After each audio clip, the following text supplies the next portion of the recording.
In China, a young woman is having open heart surgery.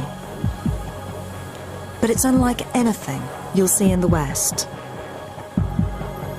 She's still conscious.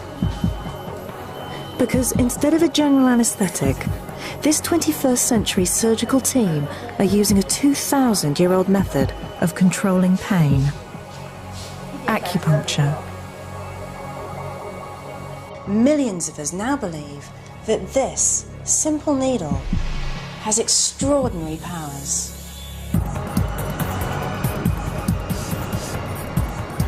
Today, more and more of us are putting our faith into alternative medicine. Ginseng, which is the main herb. From ancient herbal remedies. Quite fragrant. No. It's all way beyond what we normally think of as medicine. To miracle faith healing. Say it again, healed all!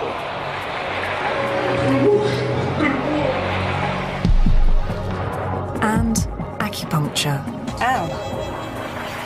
Oh, moving hurts, doesn't it? But do these therapies really work? Do they offer something more than conventional medicine? And can science help us find out? In this series, I'll be putting all three to the test.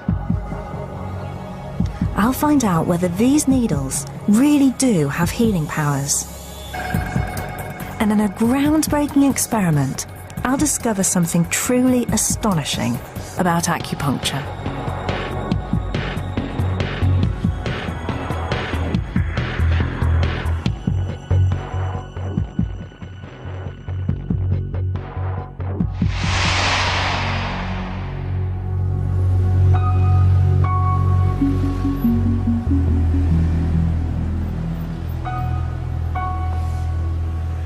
All over the UK, acupuncture is booming.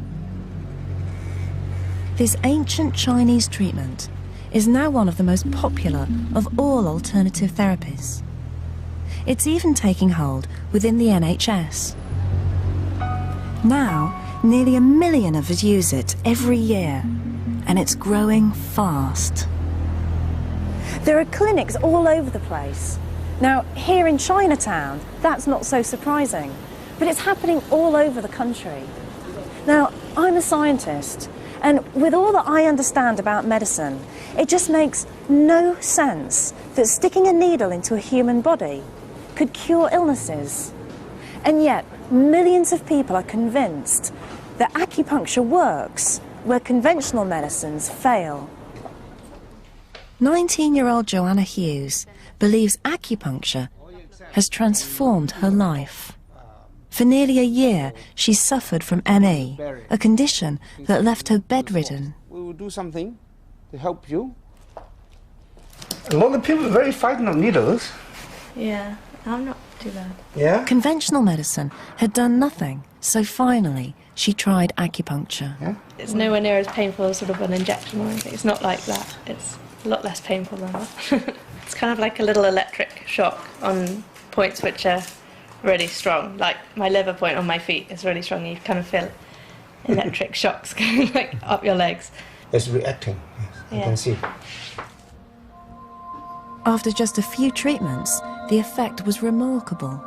I just felt like kind of me again. I felt like I had so much more energy. I could just start to do some things which was just like so amazing compared to what I had been like a few months ago. And it's not just Joanna. Now, more and more people are convinced that acupuncture has worked wonders. My life was changed. It felt like I had new knees again because it was wonderful. I had to scream before if I moved my shoulder too much. As soon as I come out of a session, you can immediately feel that the pain has gone away. It did work for me, and it was kind of a miracle, if you like.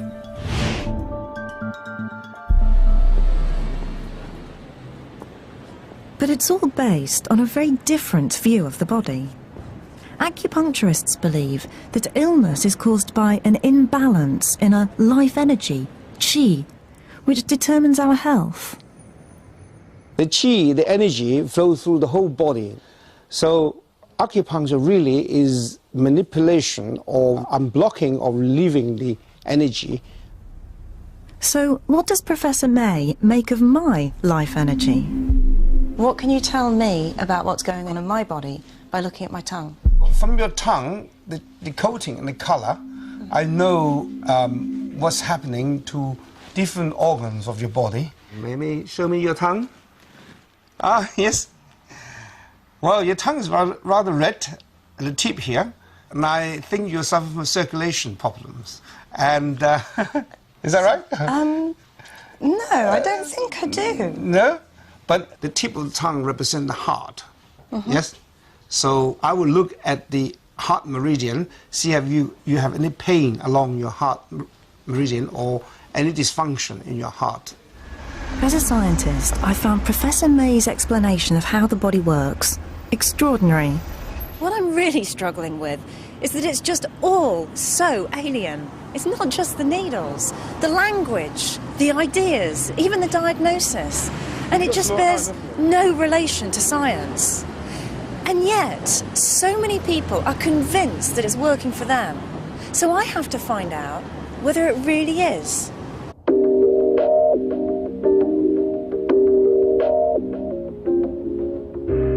Shanghai, China's booming metropolis. Looking around, it's hard to believe that this is the home of one of the most ancient traditional medicines in the world. But it's here I hope to find out exactly what acupuncture is and why so many people in the West are convinced by it. I'm pretty sceptical about acupuncture, but we'd be crazy to write off ancient wisdoms.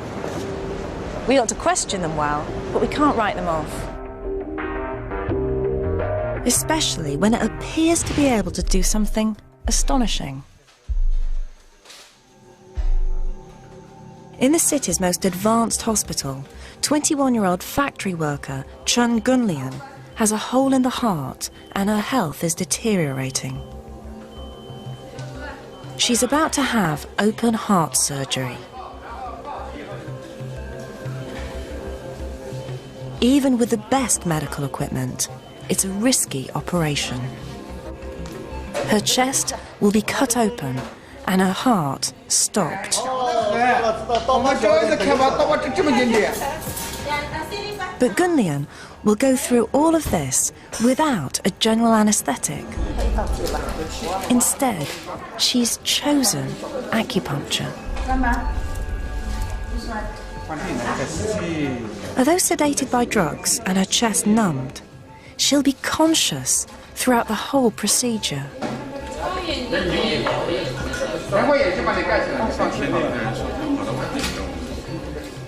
The doctors stimulate the needles using an electrical current.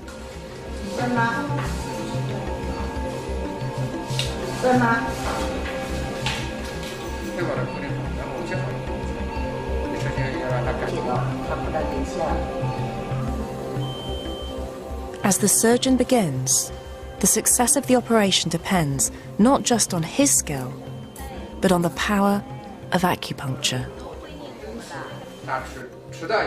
Acupuncture is an effective painkiller. It's also less damaging to the body than a general anaesthetic.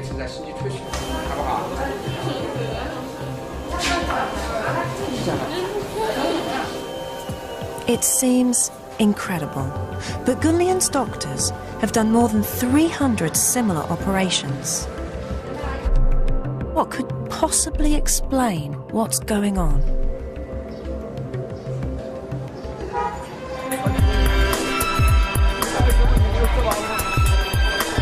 In the old city of Shanghai, I'm hoping to find some answers. I've come to meet one of acupuncture's masters, Yo Yuren, an acupuncturist from one of China's great medical dynasties, and someone who can help me understand exactly how acupuncture works.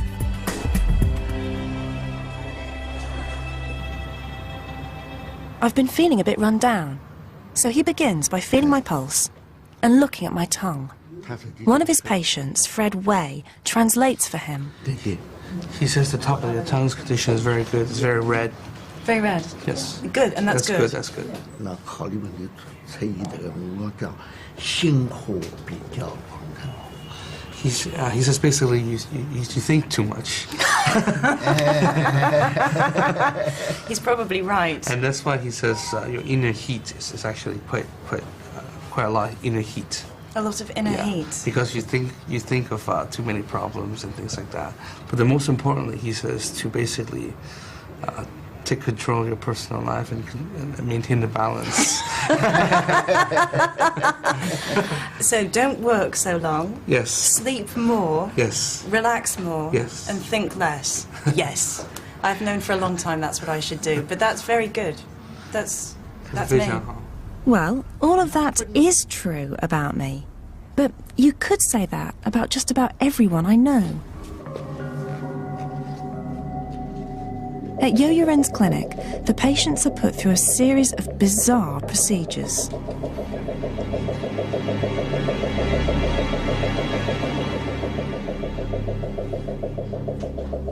And Fred was happy for me to watch his treatment. Can you ask Yo-Yo Ren why he's put these glass bowls on you?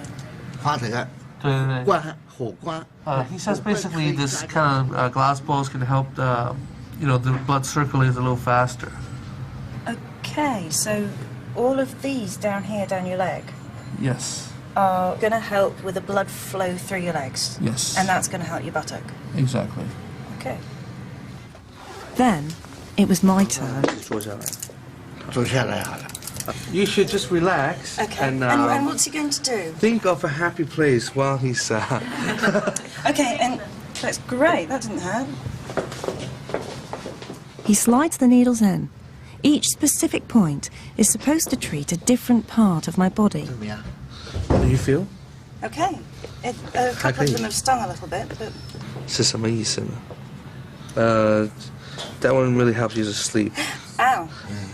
Fred, how far in is he putting them? I'm actually very light. It's not too much. Oh. Yeah. Oh, moving hurts, doesn't it? Oh. Yeah.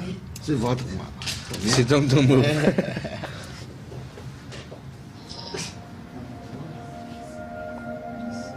Well, it's quite nice to lie down, but I can't say I'm feeling anything special.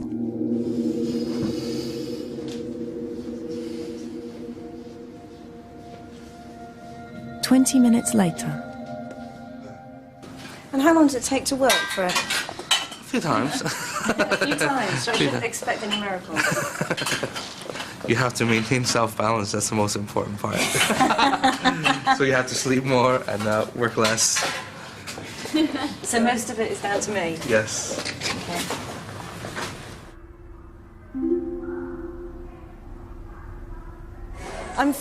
Everything's feeling really tingly, and I'm feeling slightly spaced.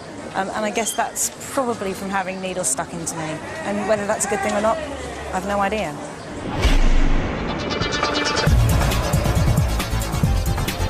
Today, ancient China is rapidly disappearing. Yet remarkably, acupuncture has found a place in the modern world. I'd like to know just how it's adapted to the demands of modern medicine. Here, in this hospital, doctors are using conventional medicine and acupuncture side by side. So patients get to choose which kind of treatment they're going to have.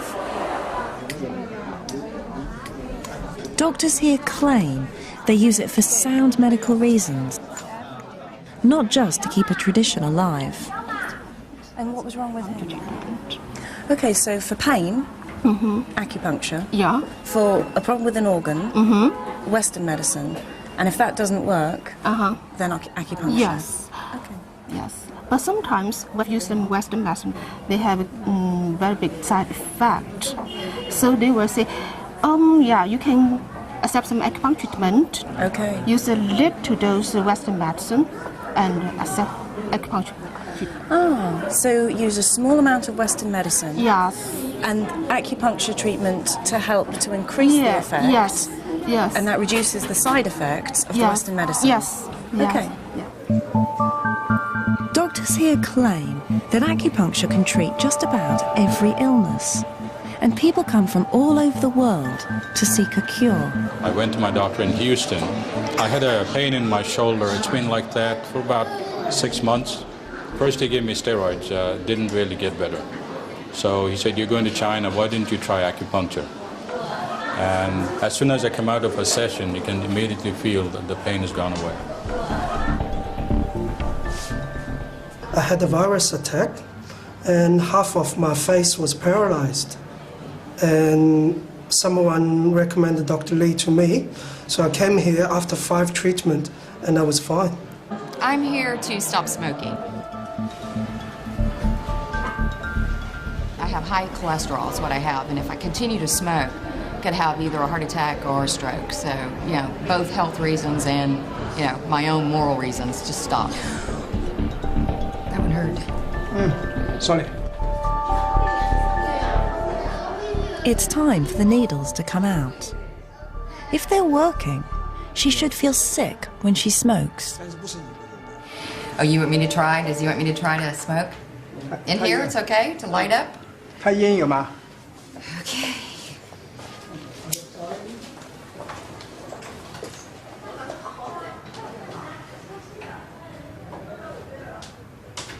Yeah, I feel a little nauseous. Yeah, I'm gonna put this out. This is making me sick. Okay. Whatever parts of my body that he was working on just made me a little nauseous. This just really, the smell just made it worse. So there is something to Chinese medicine, definitely. The more I hear, the more I'm beginning to realize we can't just dismiss this ancient tradition. For people here, acupuncture has proved itself again and again over thousands of years. I've travelled deep into the country to visit this ancient city, Guangzhou. It dates back to the time of the great Emperor Qin, and it's over 2,000 years old. So it's a great place to find out about the origins of acupuncture.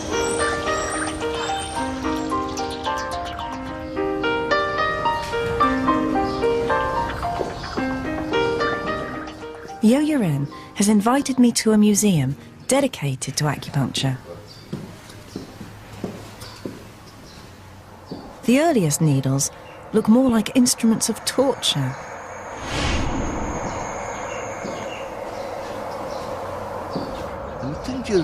Well, in the past, there was no metal, and so there were no metallic needles. They used bone instead. We call them byanza, or stone, which was sharpened to a point with a grinding stone, so fine that it could be used as a needle to pierce the body.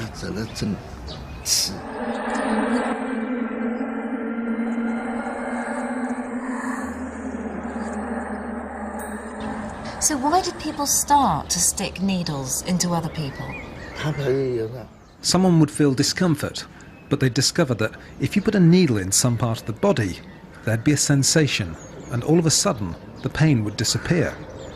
People discovered that this point here could relieve pain, or that that point there could treat something else. It's these ideas, passed down from one generation to the next, that have survived intact to the present day.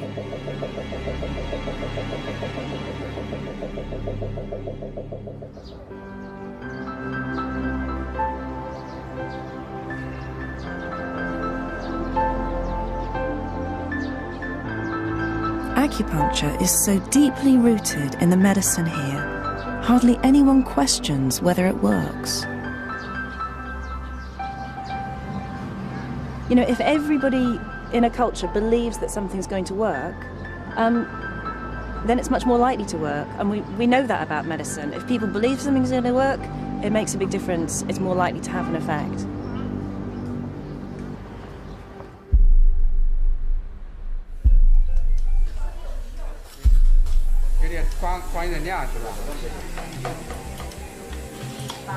Gunlian's operation is entering the most dramatic phase.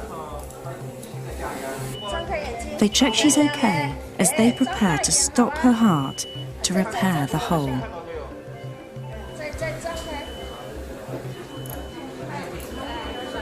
It seems amazing to me that acupuncture is even considered for such a life-threatening operation.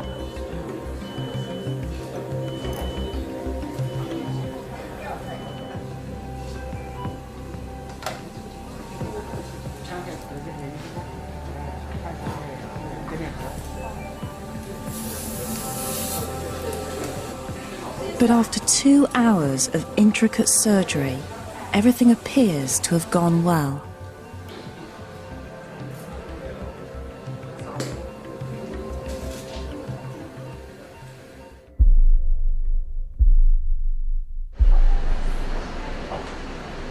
Remarkably, just 2 days after the operation, Gunlian is sitting up in bed, telling her sister the story.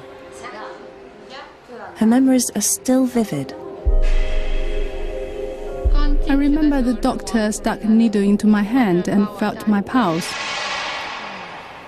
Then he put another needle in here and here near my vein. Then my whole body started to tremble.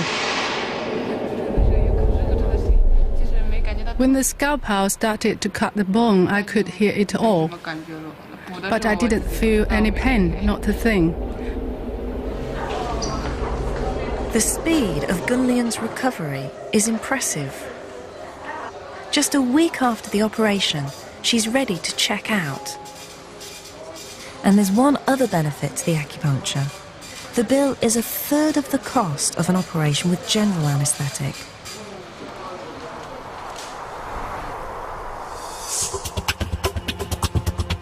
And as I come to the end of my trip, I'm struck by the sheer numbers of people who I've met who are convinced that acupuncture's worked for them.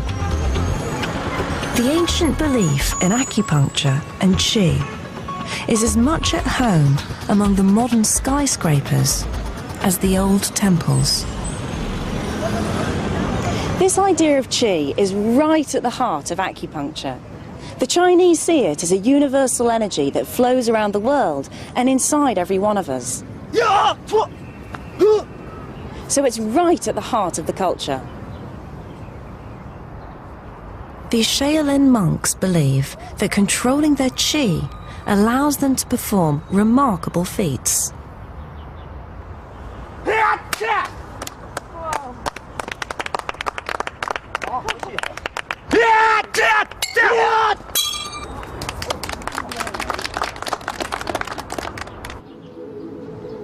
And every morning, millions perform Tai Chi, a daily ritual they believe keeps the Qi life force in balance around the body.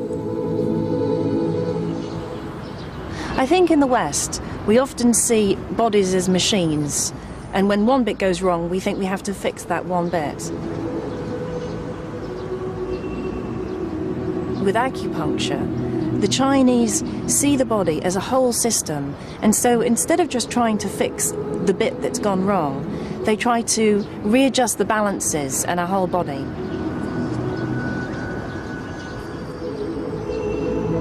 I've been much more impressed by acupuncture than I was expecting to be.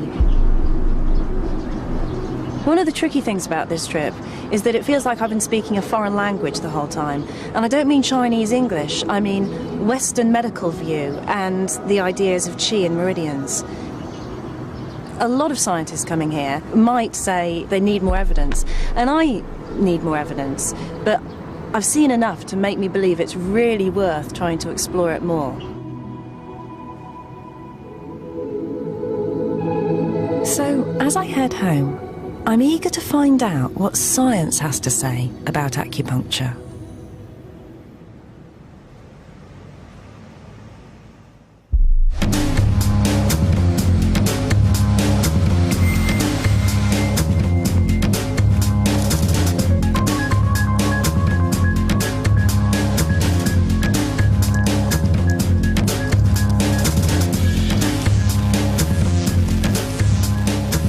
I saw some amazing things in China and heard some very compelling stories, but nothing really amounted to hard evidence. There could always be other explanations for what I saw. The woman who gave up smoking, for example, seemed determined to give up anyway. So, is there any objective scientific research into acupuncture? Just one website has 9,000 scientific papers and 661 trials. But sheer numbers of trials don't mean much unless they've been properly conducted.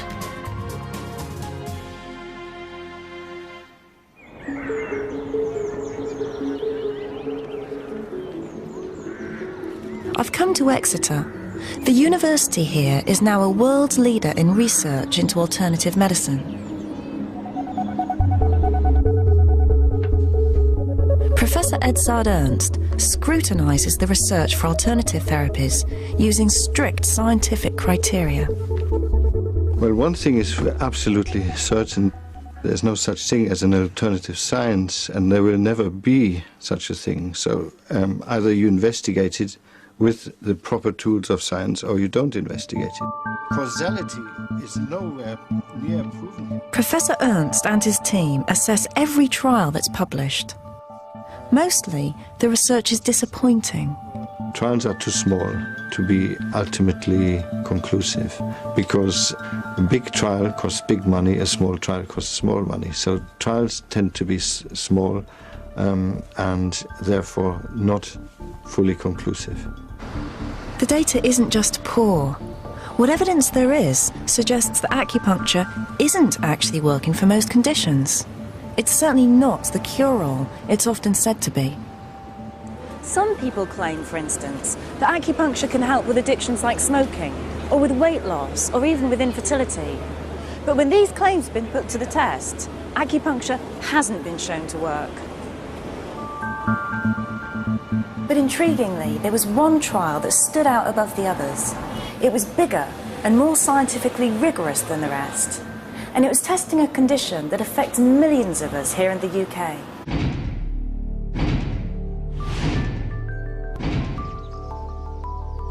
Linda T has suffered migraines for 25 years. A couple of times a month, they'd strike, throwing her family life into chaos. My eyesight goes, and it goes like all jagged, and you get blind spots. And then usually within about an hour, I'll start to feel sick and get a real pounding headache, and it's just like unrelenting, it's just horrendous. Nothing her doctors did seemed to work. But then her mother suggested acupuncture, which had worked well for her bad back. And she couldn't stand up at this time, she was like bent double, and she said, well, yes, do anything. And she did that, and it worked, and she was able to stand up, walk around and leave, and she was kind of fine, and she couldn't believe it. Linda's doctor wouldn't prescribe acupuncture, but she did finally get the chance to try it when she was asked to take part in a medical trial. I also use RAN6 over here. RAN6 is a point that we commonly use for energy. Medical researcher Andrew Vickers was asked to conduct the most comprehensive trial so far into acupuncture. What we wanted to do was a very large study, taking pretty much all comers, anyone with chronic headache disorders, and we wanted to follow them up for a longer period of time, a year or so. And the idea was that the data from this study would be directly relevant to medical practice. And so the first full-scale acupuncture trial in the UK got underway. Together with 400 other volunteers, Linda was randomly allocated to one of two groups. One, the control group, had just the normal treatment. The other group had normal treatment plus acupuncture. Linda was in the acupuncture group.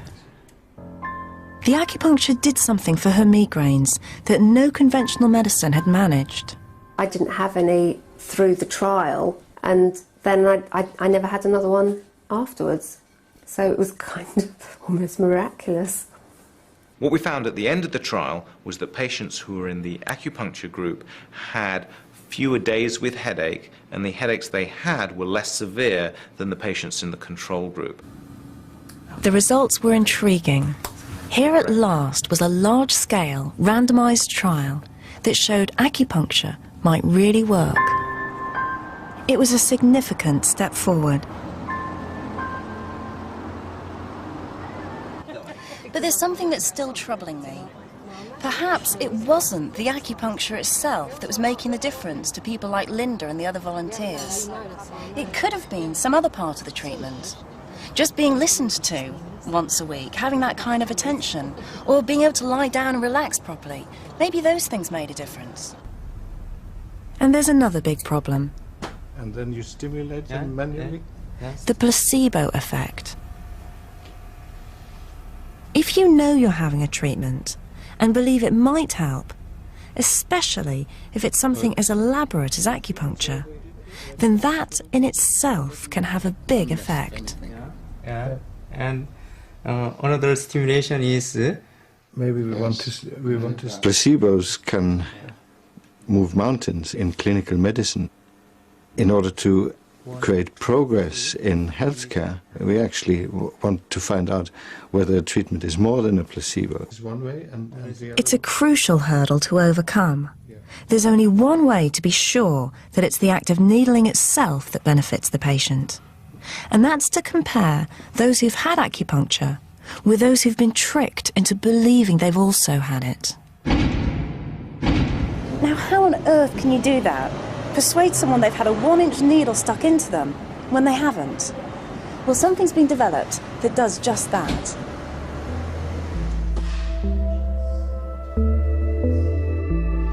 I've come to see Mike Cummings, a medical doctor, as well as one of the country's most prominent acupuncturists. Well, in order for me to demonstrate those... He's keen to put acupuncture on a real scientific footing and has been checking out techniques for fake acupuncture. So, Bill, generally this is the experience that you'll have. Tap the needle in. Ow. And then gently insert. Okay, I felt the spike, which hurt a bit. And when you pushed in and I didn't feel much, I just felt the spike really. Okay, so that's the real thing. So that's the real thing. So now I have to try and convince you, somehow, that I've done that type of procedure. This looks exactly like the needle I just put in your hand. Yet this one, rather like a stage dagger, actually disappears into the shaft of the needle. So when you insert it, it looks for all the world like it's gone in, but it's actually blunt and it hasn't penetrated your skin at all. Okay, we'll try it out. Pop that in there. And then we can tap it in the same way. That's convincing. And then we twiddle and push. To be honest, that is more convincing than the actual real acupuncture. That feels more like a needle going in and looks more like a needle going in. That's probably because the blunt end on the skin is still feeling quite sharp. I would believe I'd had acupuncture. Do you think it's in you? I don't, because you showed me how it worked, but I would have done. Well, that was pretty convincing. And for me, it represents quite a big step forward, because if you're able to have a believable sham acupuncture, it means you can put real acupuncture to the test properly and see whether it's the needling itself that's really having an effect. And what's more, I know of a team who've managed to do exactly that. I've come to the United States because a full-scale trial here has, for the first time, tested real acupuncture against sham acupuncture.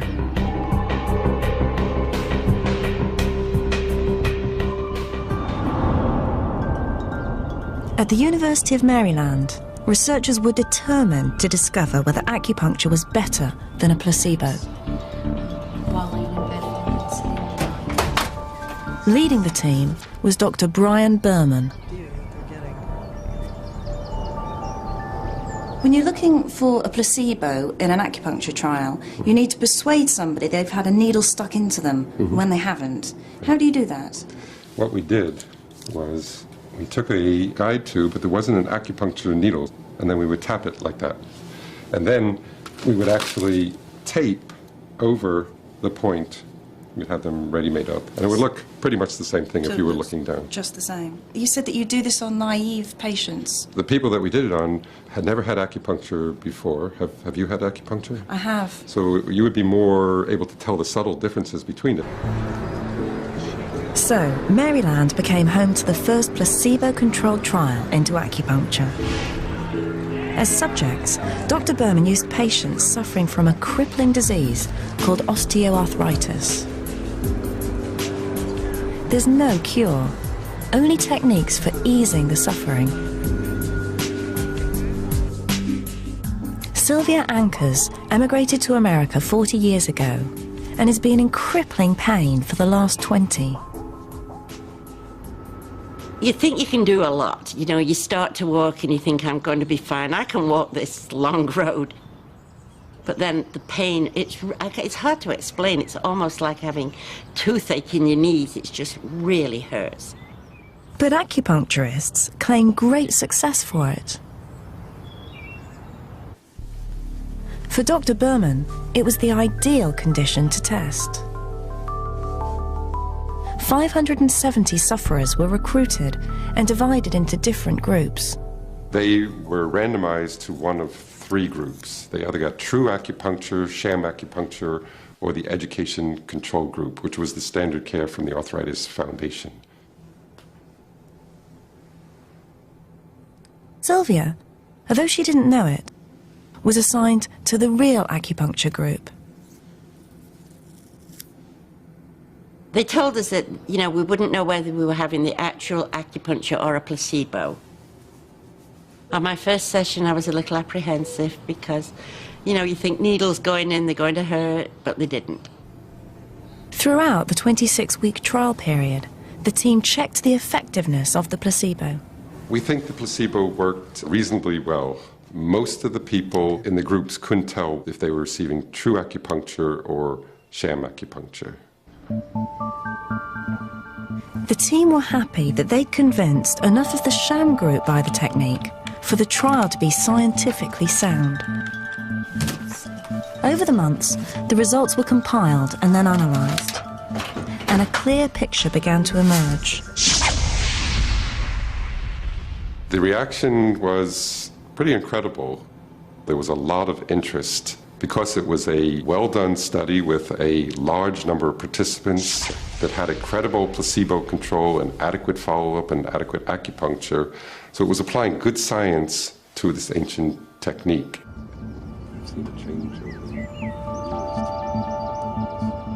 The results were to cause a sensation. When you compared the two, there was about a 33% improvement of the real acupuncture group over the sham acupuncture. And do you know whether the acupuncture is having an effect on the osteoarthritis itself? We don't think that the acupuncture is actually having an effect on the osteoarthritis itself. What we think the acupuncture does is it reduces the pain and inflammation. And that has the effect of then less pain, easier to get around, and better physical function. So would you say that this trial proves that acupuncture works, at least for osteoarthritis? I think it does show that acupuncture works for osteoarthritis of the knees.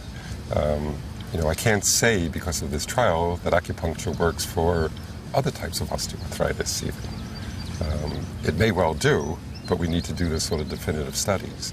We don't have all the answers in Western medicine. So this trial is the first really convincing scientific evidence that acupuncture works. For Sylvia, it meant a new lease of life. I told everybody to use acupuncture. I felt like the spokesperson for them. There was such a difference in the pain level, in the walking, in every aspect of my life was changed. It felt like I had new knees again because it was wonderful. When I heard about the Berman trial, first thing I did was send an email to Brian Berman to congratulate him, because up to that point, you know, we had the largest trial, and now he had the largest trial. And I think it's very important to get these big trials done. Of course, the nice thing about his trial is that it also had a placebo control group, and he did show important differences between patients who received true acupuncture and those who received a sham technique. The Berman trial shows that acupuncture is effective for one specific indication. The trial is well designed, and therefore I personally trust its results. It convinced me that acupuncture works for knee osteoarthritis. So scientists and patients seem to be speaking with one voice, that for osteoarthritis at least, acupuncture works. And other trials suggest it works for other kinds of pain too. So we can safely say, based on the evidence, acupuncture works for some kinds of pain.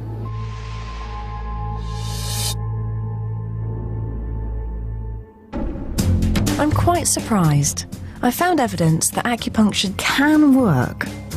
Something I hadn't expected when I started this investigation.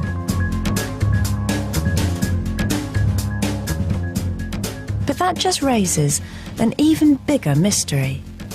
Because so far, there's no proof that needling has any measurable biological effect on the body. So, how can it be treating pain? To be really convinced that it's working, I need to understand how it can be having its effect.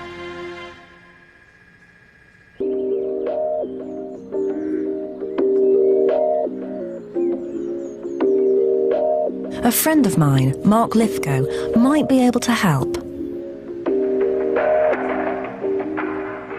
As a neuroscientist, he's been trying to understand just what pain is. Pain research is a very new area. Just understanding the areas, how they connect together, is really just emerging. But modern scientific equipment, like the MRI scanner, has provided insights. 15 years ago, it was not possible to look inside someone's head. It was treated as a black box. This has revolutionised how we understand neuroscience today. Now we can actually see how the brain responds to pain. There's completely different areas that are associated with pain. You'd register that pain, and these parts of the brain towards the front would start to light up. And there's another area at the sides just here called the insular cortex, which would also light up in order for you to register that feeling of pain. So the brain may be the key to acupuncture. That was really important. If acupuncture works on pain, then it ought to affect the areas of the brain that are involved in experiencing pain. And we're going to devise an experiment to try to measure that. Now, it's hugely ambitious, because of course we've got to be scientific and rigorous and plan it really carefully. But if it does work, we could find powerful evidence that acupuncture is having a real effect on the body. I've called in some of the top people in the field to help.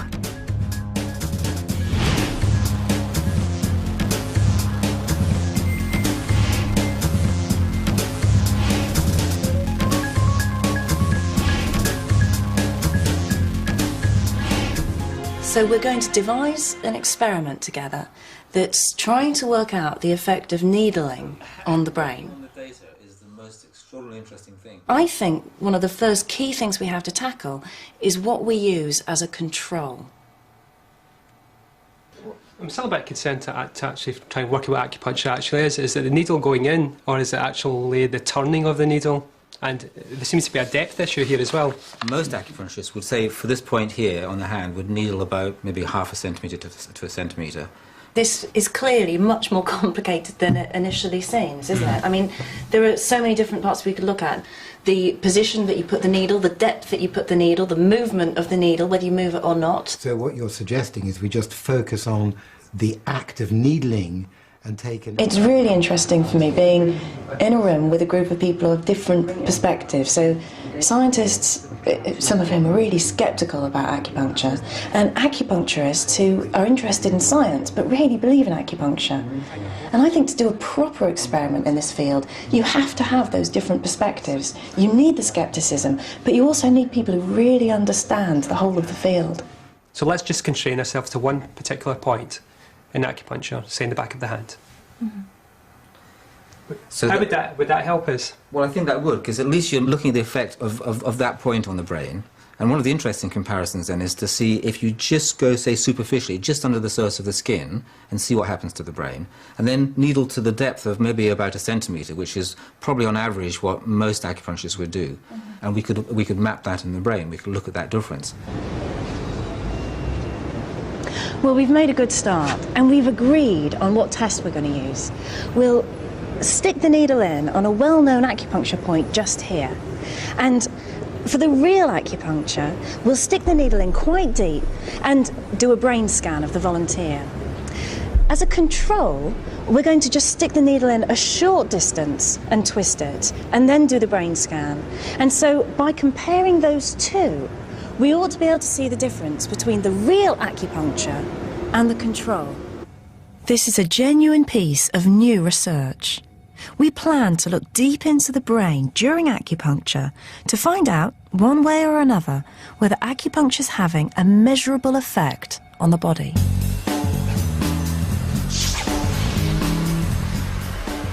Oh, that's fantastic. 16. Now all we've got to do is set the experiment up. Mark talks to the team about volunteers, questionnaires, scientific protocols, as well as tracking down the most powerful scanner available. The setup was just incredible. The constant phone calls. I mean, within a few minutes of someone putting the phone down, there'd be someone else on the phone saying, "Are you sure this protocol's right? Are you sure you shouldn't do the control like this? You shouldn't change that?" Everyone was so panicky about the control, so worried that they weren't going to get the control, because once you've started the study, you're completely committed.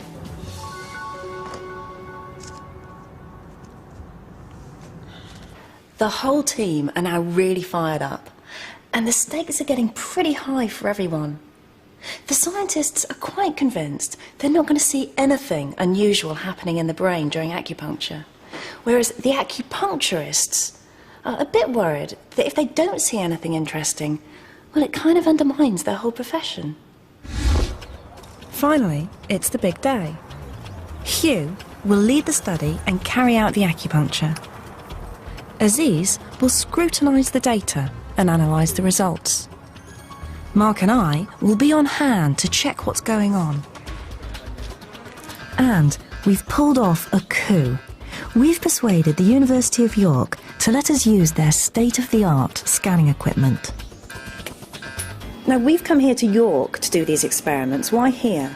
Well, they've got here the new generation of MRI scanners, what's called the 3 Tesla version, which is a relatively high field strength. Only a few years ago, they were what's called 1.5 Tesla, so it's doubled in field strength. So it's a hefty, big MRI scanner. Big magnet in there. The MRI takes stills, like photographs of the brain, but we're also going to use a more advanced form of scanning. It's like perhaps having a video footage where you get a continuous stream of data, so you can actually follow someone's thoughts in real time, far closer than you can do even with the big scanners here. So using these two techniques together, we ought to be able to see deeper into the brain what's going on at a particular time when acupuncture is going on. I think so. Firstly, no one's combined these two techniques on the same patients. That's a complete first here. This particular design of study is a complete first, trying to rule out certain features. And using this field strength with this magnetic field has not been done before. So there's lots of firsts that are going on in this study. If you don't find it here, you're not going to find it anywhere. The massive magnet is powerful enough to pick up a car, so each of the volunteers has to check for anything metal on their bodies. The only thing I was worried about was metallic toenail polish. It's far enough away going from collarbones up, so that's far enough away, don't worry. We're just about to go into the room, but first of all we need to make sure... Hugh takes the volunteers through the escape drill. Once inside the MRI, they'll be locked behind a 6-inch steel door, designed to seal the scanner from the Earth's magnetic field. Mechanical way of getting out. So if there's a power cut, for example... Right, and you're on connected. But the thing is, actually, I'm in the room with you, so... But this is part of our regular safety routine. The team are trying to detect the tiniest changes in the brain when the needles are inserted. Just very slowly. It's wonderful. CZ. Even the smallest error at this stage could invalidate the entire experiment. We've tried as hard as possible to be absolutely rigorous, So we're doing everything we know to make sure that we're really looking only at the effect of the acupuncture needle. I've got a number here for it though. We've randomised everything as much as we can. We've made sure the patients don't know what they're getting. We've even tried to not let the practitioner know, the acupuncturist know, what he's going to be doing until the last moment. 10 seconds till we rest. 3, 2, 1, start. Finally, the experiment begins.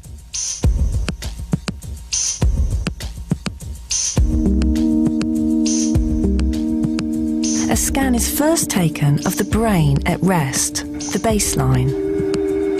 So you can hear that. So that's taking images now. Now it's having a little bit of a baseline period while they're sort of get effectively the mind or the thoughts while they're at rest. Then the team scan the brain when the needles are inserted. Hugh then twists the needle. This usually generates an achy, tingling sensation called de qi.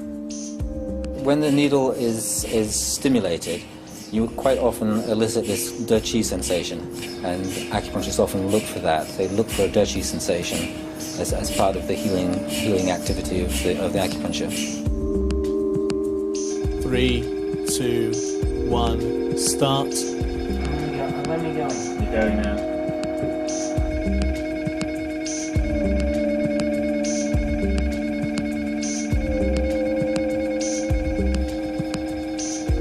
Part of the excitement for me of this experiment is that it's really bringing together Eastern approaches to acupuncture and a really rigorous Western scientific way of thinking. And it could completely change the way that we see acupuncture.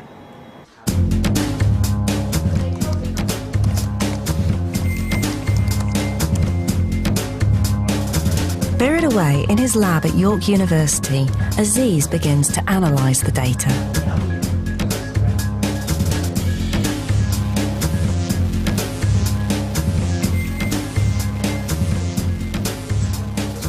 It'll be weeks before the analysis will be complete, and we'll find out what, if anything, our experiment has revealed.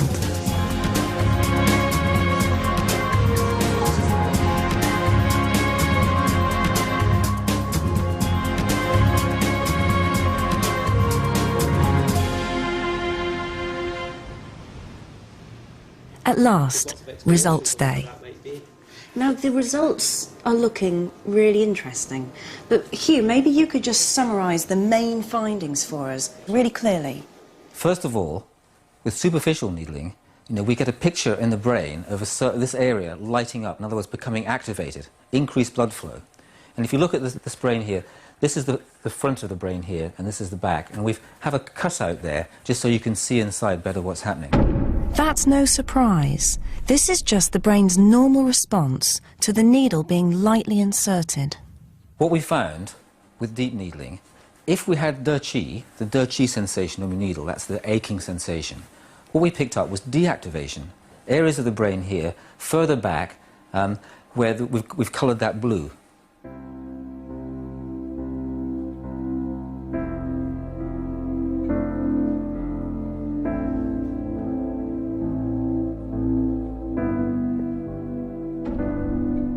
Acupuncture was having a real effect on the brain, and it was doing something completely unexpected. It was a result that surprised us all. That reinforces the idea that something quite special is happening, something unique to acupuncture, something physiological. Well, as a neuroscientist, I'm particularly interested in activations of the brain, but the surprising thing about this study is that we have deactivations, a decrease in neuronal activity, and that's something I think that neuroscientists have got to take into account. Well, for me, the most extraordinary thing is, out of this whole study, is that we've got what you might call objective evidence. We've got biological correlates of acupuncture. Something's happening in the brain when you put a needle in. Different things happen with superficial and deep, and they're clearly associated with acupuncture, and it's something you can actually measure and quantify. Superficial needling. But the team was even more excited to discover where it was happening. Associated with the needling, the superficial needling, also activated these deeper structures around here, The area of the brain affected by the deep needling was an area often called the limbic system. This part here was also activated, and what we know about these deeper structures is they're associated with our experience of pain. Or, yes, how we experience pain, how we modulate pain, and it's known as the pain matrix. That sounds really exciting. You're saying that the bit of the brain that helps us decide whether something's painful, the kind of threshold that we have for pain, we think perhaps is being affected by acupuncture, and so maybe that helps to explain why acupuncture can help with chronic pain. That's one hypothesis. Certainly it's a guess, and I would say it's quite a good guess, yeah. Wow, well that's quite remarkable. So, the discovery that parts of the pain matrix become less active by deep needling with De Qi is astonishing. Why? Why on earth would just that De Qi sensation, be associated with deactivations? That we don't know. But when you tie it in with the fact that acupuncturists use De Qi, does then these deactivations start to give us the key to how acupuncture works? That's what puts a smile on my face. It's just incredible, I think, the way that acupuncturists say what really matters in acupuncture is De Qi. And then here we are, you, neuroscientist, is saying, oh, we find that this amazing thing going on in the brain that we don't really understand that well, the deactivation, the being less active than normal, that only seems to happen during De Qi. And maybe that's coincidence, or maybe that's the key to something really interesting.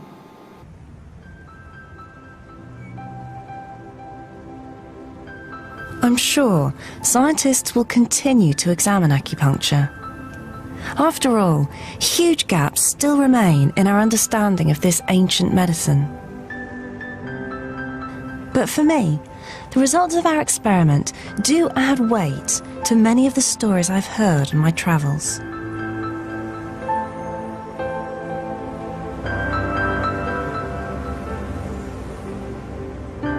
It's been quite a journey for me. I started off pretty sceptical about acupuncture. It just didn't make sense from a scientific point of view. Then I found evidence that it really does work for some kinds of pain. And then the experiment was just hugely exciting to take a step towards understanding what's going on in the brain. So it's been an astonishing time. And I believe that acupuncture still has a lot to teach us about the way our own brains and bodies work.